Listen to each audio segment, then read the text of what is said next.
రాష్ట్రానికి 5 రోజుల పాటు రెయిన్ అలర్ట్ ప్రకటించింది వాతావరణ శాఖ. బంగాళాఖాతంలో ఏర్పడిన ఉపరితల ఆవర్తనం ఇవాళ ఏర్పడి అల్పపీడన ప్రభావంతో వర్షాలు కురుస్తాయింది. పలు జిల్లాల్లో ఉరుములు మెరుపులతో వానలు పడతాయని చెప్పింది.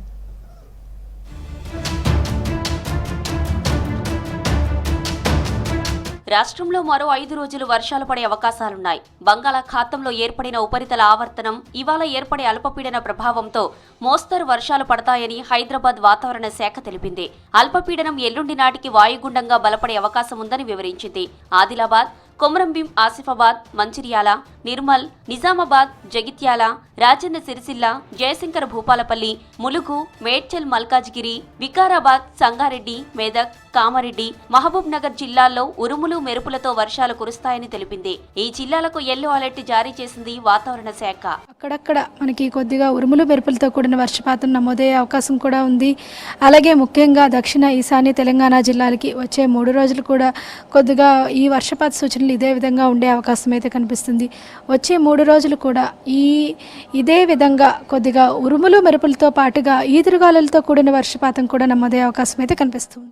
నైరుతి రుతుపవనాలు మరింత ముందుకు కదిలాయి. అరేబియా సముద్రంలోని ఈశాన్య ప్రాంతాలకు నైరుతి రుతుపవనాలు విస్తరించినట్లు ఐఎండీ ప్రకటించింది. రుతుపవనాలు చురుగ్గా కదులుతుండటంతో అరేబియా బంగాళాఖాతంలో సైక్లోనిక్ సర్క్యులేషన్ ఏర్పడినట్లు తెలిపింది.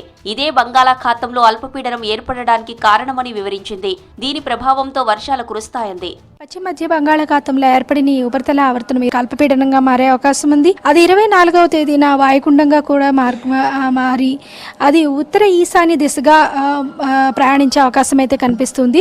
ఈ ఉత్తర ఈశాన్య దిశగా ప్రయాణించడం వల్ల మనకి కొద్దిగా అక్కడక్కడ ఉరుములు మెరుపులతో తప్ప భారీ వర్షపాత సూచనలు అయితే ఏమి కనిపించడం లేదు. దీని యొక్క ప్రభావం చాలా వరకు ముఖ్యంగా తెలంగాణ రాష్ట్రం మీద అయితే చాలా తక్కువ ఉందని చెప్పవచ్చు. తెలుగు రాష్ట్రాల్లో అయితే మనకి అక్కడక్కడ ఉత్తర కోస్తా ఆంధ్ర పరిసర ప్రాంతాల్లో అధికంగా ఉండే అవకాశం అయితే కనిపిస్తుంది. రాష్ట్రంలో వానలు తగ్గడంతో పగటి ఉష్ణోగ్రతలు క్రమంగా పెరుగుతున్నాయి. నిన్నటి వరకు హైదరాబాద్ సిటీతో పాటు జిల్లాల్లో అక్కడక్కడా తేలికపాటి వర్షాలు కురిశాయి. దీంతో ఉష్ణోగ్రతలు తక్కువగా నమోదయ్యాయి. వర్షాలు లేని జిల్లాల్లో మళ్లీ ఉష్ణోగ్రతలు పెరుగుతున్నాయి. నిన్న ఆదిలాబాద్ జిల్లా అర్లీటీ మండలంలో అత్యధికంగా 43.9 డిగ్రీల ఉష్ణోగ్రత నమోదైంది. నిజామాబాద్ జిల్లా వైలాపూర్లో 43.4 డిగ్రీలు, మంచిర్యాల జిల్లా కొండాపూర్లో 43.4 డిగ్రీలు, ఆదిలాబాద్ జిల్లా బేలా మండలం చప్రాలలో 43.2 డిగ్రీల ఉష్ణోగ్రతలు నమోదయ్యాయి. ఇవాళ రేపు కొన్ని జిల్లాల్లో 43 నుంచి 45 డిగ్రీల టెంపరేచర్ నమోదవుతుందని వాతావరణ శాఖ తెలిపింది.